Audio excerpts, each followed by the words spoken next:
안녕하세요, 여러분. 해피한 마음의 해피킴입니다. 네, 오늘은 지난주에 말씀드렸던 것처럼 가족들에게 현재 진행형으로 고통받고 있는 분들, 어떻게 하면 가족들에게서 조금 분리가 될 수 있을까? 가족들한테 더 이상 어떤 가스라이팅이나 고통을 당하고 싶지 않다 하시는 분들을 위해서 준비한 영상입니다.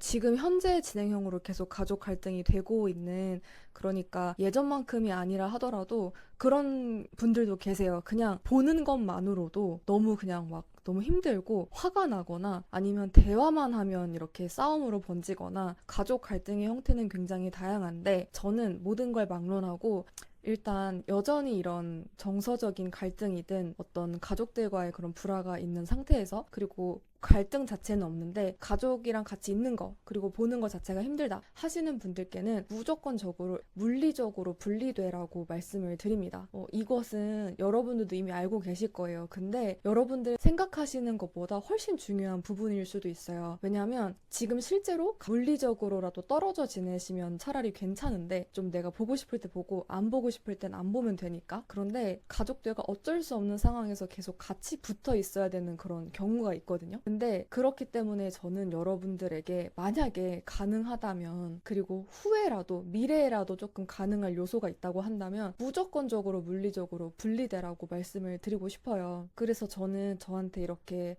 SOS를 요청하시는 분들한테도 지금 상황을 이렇게 면밀히 판단을 한 다음에 알바를 할 수 있으면 해라. 아니면 얼마까지 모아서 어떻게든지 고시원이든 어디든 나가서 물리적으로 일단 분리가 되라라고 이야기를 하거든요. 그리고 약간 사회 초년생일수록 더더욱이 여러 가지 상황이 있다 보니까 가족들과 같이 사는 게 경제적으로도 나한테 좋으니까 이렇게 생각하고 참고 지내시는 분들도 있거든요. 근데 저는 그게 계속되면 결국에 여러분들이 나중에 병원비가 더 나올 수도 있지 않을까. 왜냐하면 집이라는 공간은 내가 조금이라도 밖에서 스트레스를 받고 왔을 때 휴식을 취할 수 있어야 되는 거거든요. 물리적인 거든 아니면 정신적인 거든 간에. 그런데 계속해서 볼 때마다 짜증이 나고 갈등이 매일같이 넘치는 가족들과 같이 붙어 있으면 그건 쉬어도 쉬는 게 아니고 정말 할 수 있는 한 일단 최대한 분리되라고 말씀을 드리고 싶습니다. 그래서 내가 지금 경제적으로 그럴 수 있는 상황이 아니다라고 하면 일단 경제적인 독립을 1순위로 잡으시고 한번 알아보세요. 지금 뭐 월세, 뭐 그리고 뭐 고시원이나 이런데 시세가 어느 정도인지 어떻게든 파악을 하고 내가 얼마 정도를 모으면 이렇게 분리할 수 있겠다라는 현실적인 그런 상황을 미리 조금 준비를 하셔서 최대한 떨어져 있는 게 좋다고 저는 생각을 합니다. 그게 가족들한테도 여러분한테도 좋을 수 있어요. 근데 이 이야기는 정말 어떤 수를 써서라도 지금 가족들과 같이 있을 수밖에 없는 상황이에요 라고 하시는 분들한테는 해당되지 않는 말일 수도 있어요. 그런데 가능하다고 하면 최대한 그 틈을 찾아서 어떻게든 물리적으로 먼저 분리가 되는 게 일단 답입니다. 일단 떨어져야 돼요. 무조건적으로. 그래야 영향을 조금이라도 안 받고 그래야 가족들도 여러분들한테 계속해서 주는 그런 상처를 조금이라도 덜 줄 수 있고요. 되게 신기하게 우리가 아이일 때 상처를 많이 받고 그 상처가 이제 어른이 되면 점점 가라앉거나 좀 생각이 덜 나거나 줄어들 것 같잖아요. 근데 그렇지 않더라고요. 어릴 때 가족한테 들었던 말들 그리고 어릴 때 가족한테 받았던 상처가 이렇게 있는데 나이가 들고 시간이 지나잖아요. 그러면 이 사람들을 계속 같이 보고 있으면 이게 오히려 커져요. 그리고 옛날에 들어서 내가 상처가 됐었던 말이 있는데 그걸 나이 들어서 똑같이 듣잖아요. 그러면 어릴 때보다 이상하게 타격이 더 커요. 그러니까 어릴 때는 내가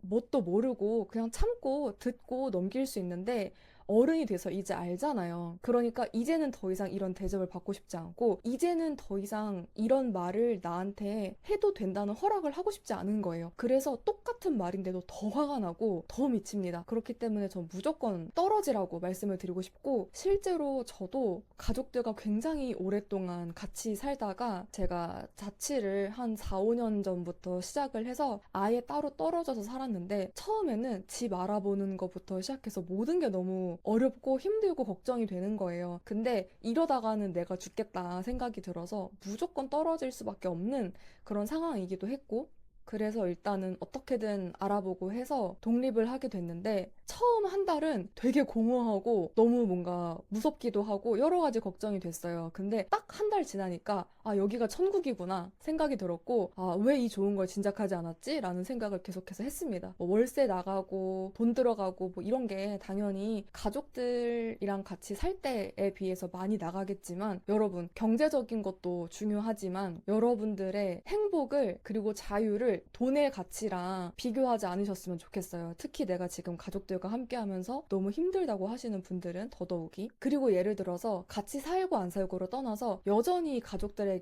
경제적으로 계속 지원을 받고 계시는 분들이 있어요. 근데 그렇다고 한다면 내가 선택을 잘해야 됩니다. 왜냐하면 가족들한테 나는 계속 어떤 금전적인 지원을 계속 받아요. 근데 그렇게 금전적인 지원을 해주시는 분들이 나한테 뭔가 상처되는 말들, 약간 가스라이팅? 너무너무 억울한 그런 말들을 쏟아내기도 해요. 근데 나는 이 사람한테 계속 금전적인 지원을 받고 있으니까 이걸 그냥 참는 거예요. 그래서 여러분들이 지금 그런 상황이 있다고 한다면 과감하게 선택을 하라고 말씀을 드려요. 만약에 너무나 지금 내가 사회초년생, 너무 어리고 뭐 학생이고 어쩔 수 없는 상황이어서 부모님 지원을 받아야 된다라고 하시면 최대한 그 돈을 어떻게든 악착같이 아껴서 모으시고, 그러면서 가능하다고 한다면 과외든 뭐든 조금이라도 알바를 해서 경제적 독립을 1순위로 삼으세요. 그리고 내가 언제까지는 이렇게 지원을 받겠지만 어느 시점 이상이 됐을 때는 내가 경제적인 거, 물리적인 거, 모든 것들에 있어서 이 가족들로부터 내가 분리가 된다라고 하는 목표를 구체적으로 세우시기를 바랍니다. 그러니까 선택인 것 같아요. 내가 이 돈과 어떤 지원을 계속 받으면서 이게 너무 좋기 때문에 그런 말들을 계속 내가 참고 사는 게 더 차라리 낫다라고 하시면 어쩔 수 없이 감수하셔야 되는 부분인 거고, 그렇지 않다, 탈출하고 싶다라고 한다면 아깝지만 힘들지만 경제적인 거든 뭐든 간에 최대한 떨어지고 내가 부모님이나 가족의 영향을 안 받을 수 있는 방법을 찾아서 1순위로 그걸 삼으시라고 말씀을 드리고 싶고요. 그리고 같이 계속해서 얼굴 보면서 살 수밖에 없는 상황이다, 혹은 떨어져 있는데도 내가 계속 영향을 받는 상황이다라고 하면 가족들의 가스라이팅, 가족들의 그런 험한 말들, 그런 행동들에서 조금이라도 분리될 수 있는 방법을 알려드리려고 해요. 일단 제가 항상 강조를 하잖아요. 메타인지력을 높여라, 자기 객관화를 할 수 있어야 된다라고 계속해서 이야기를 하는데, 이 메타인지, 자기 객관화는 곧 나의 주관적인 해석, 나의 어떤 감정, 이런 것들을 빼고 정말 객관적으로 나를 인식할 수 있는 거거든요. 이거를 올려야 돼요. 자기 객관화 수준을 높여야만 내가 나를 조금 더 제대로 볼 수 있게 되고, 이게 쌓이면 그제서야 남들의 그런 말들, 타인의 말과 평가에 덜 민감해져요. 왜냐면 내가 나에 대해서 떠오르는 생각, 내가 나에 대해서 떠오르는 판단에 대해서도 아, 이거는 감정 섞인 거야,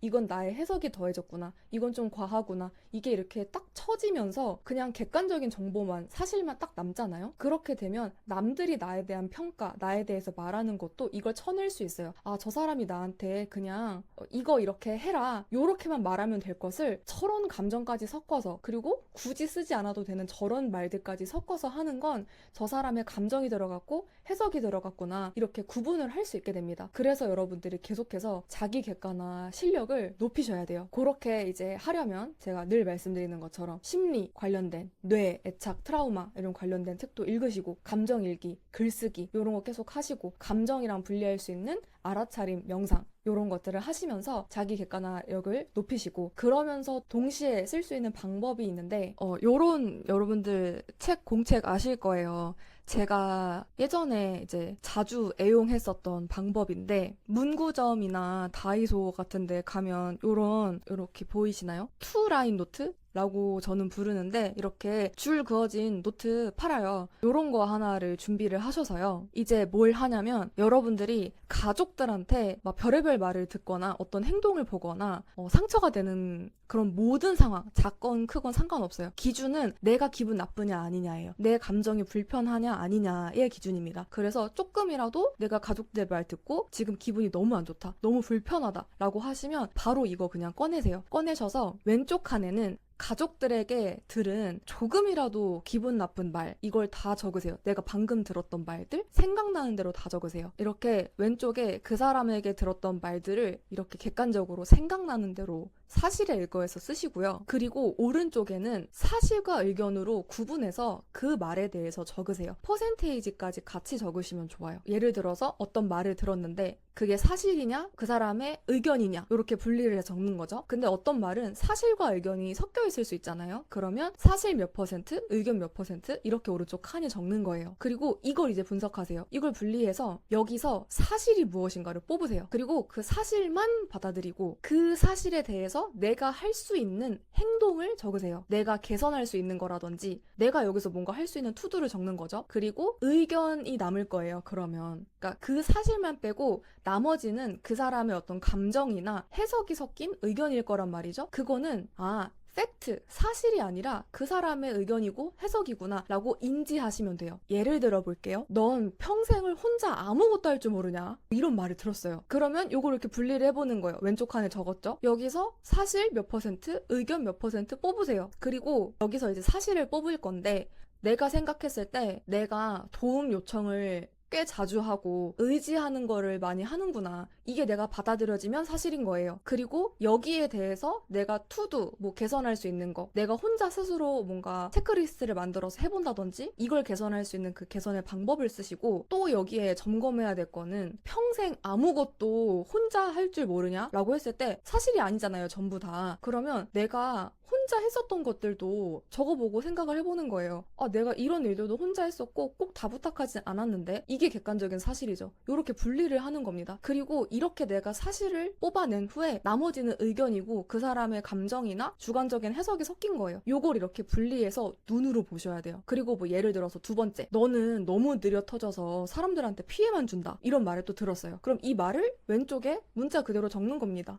그리고 여기서 또 의견은 몇 퍼센트, 사실은 몇 퍼센트인지 여러분들이 객관적으로 생각해서 적으세요. 오른쪽에. 그리고 분석을 하는 겁니다. 내가 진짜 어떤 부분에서 느린지, 이게 사실인지, 아니면 나랑 별개로 말한 사람이 진짜 성격이 급해서 이런 피드백을 받는 건지. 가족들은 나한테 계속 느리다고 하는데 내가 사회에 나가거나 친구들이랑 같이 있을 때는 그런 말을 한 번도 들어본 적이 없어요. 만약에 그렇다고 하면 이 가족들이 너무 성격이 급해서 그런 걸 수도 있거든요. 그렇다면 이건 더더욱이 이들의 의견인 겁니다. 이렇게 분리를 계속 하셔야 돼요. 그리고 너는 너무 느려 터져서 모두에게 피해를 지금 끼친다 이런 이야기를 들었잖아요. 근데 정말 내가 피해를 끼치는가? 그리고 내가 정말 모두에게 피해를 끼쳤는가를 분석해보세요. 여러분들이 도움을 준 사례가 최근 것만 생각해봐도 꽤 있을 거예요. 그런 거 적으면서 분석을 해보는 거예요.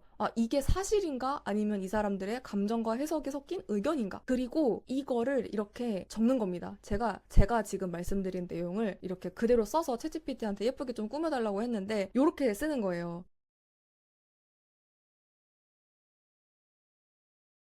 한번 참고해 보시고 왜 제가 이 방법을 말씀을 드렸냐면 제가 늘 강조하지만 시각화하는 게 정말 중요합니다. 지금 햇빛킴님이 말한 거 저 다 알고 있어요 라고 해도 이걸 머리로만 알고 생각만 하는 거랑 이렇게 눈으로 시각해서 보는 거랑 정말 천지 차이예요. 왼쪽 오른쪽 칸 나눠서 내가 들었던 상처되는 말, 그거에 따른 어떤 객관적인 분석, 이 작업을 평생 해야 되는 것도 아닙니다. 여러분들이 나중에 이런 습관들이 계속 쌓이잖아요. 이게 뭐 몇 개월 몇 년 걸리든 상관없어요. 일단 한번 계속 해보세요. 기분이 나쁠 때마다 노트 꺼내셔서 이렇게 분리해서 쓰면 되는데 이게 작업이 쌓이잖아요. 그러면 나중에 내가 굳이 이렇게 쓰지 않아도 머릿속에서 이렇게 나눠져서 분리가 되는 날이 올 거예요. 그게 오래 걸려도 상관없고 금방 끝나도 상관없습니다. 여러분들이 편해질 때까지 하는 거예요. 그리고 이렇게 시각화를 해서 분리하는 연습이 여러분들의 객관화 실력을 굉장히 올려줄 거예요. 그리고 예를 들어서 내가 여기에 개선해야 될 거를 적었어요. 내가 투두를 막 적고 뽑아냈는데 그거를 못할수록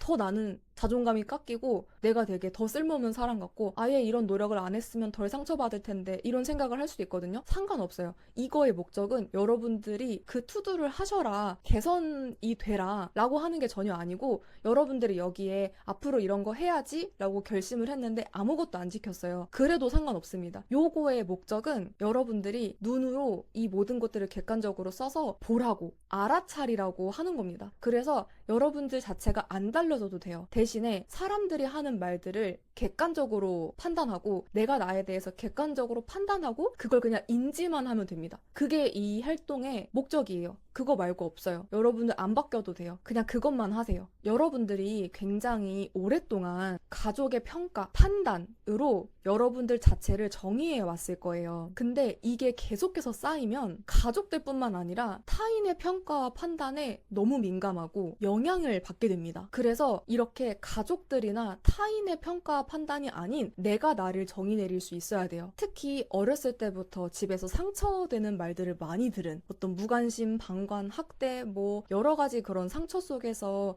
여러분들이 있었던 경험이 있다면 어떤 성향이 있을 수 있냐면 유독 다른 사람들보다 옳고 그름에 집착하는 경향이 있을 수 있어요. 뭐가 정답이지? 뭐가 옳지? 내 행동은 옳은 건가? 이건 잘못된 건가? 이런 집착을 하게 될 수 있는데 당연합니다. 근데 옳고 그른 정답이 없어요, 여러분. 그리고 사람들의 말이나 어떤 내 행동과 이 모든 것들에 대해서 계속 옳고 그름으로 이분법적으로 나누지 마세요. 이 습관이 잡혀져 있으면 계속 나는 옳고 그른 그 두 가지 중에서 하나에 놓여져 있기 때문에 나는 계속 뭔가를 고치거나 뭔가 잘못된 사람으로 남아있게 되고 상대도 실수할 수 있고 나한테 뭔가 잘못을 할 수도 있는데 그거 하나에 너무 민감하게 생각을 하고 그 나의 옳고 그름에 너무 높은 기준으로 계속 상대를 보게 돼요. 그러면 내 맘에 내 성에 차는 상대가 한 명도 나타나지 않을 거예요. 그렇기 때문에 내가 유독 계속해서 옳고 그름의 기준, 정답을 찾는 습관이 있다면 아 그런 게 있구나라고 처음으로 알아차려 주시고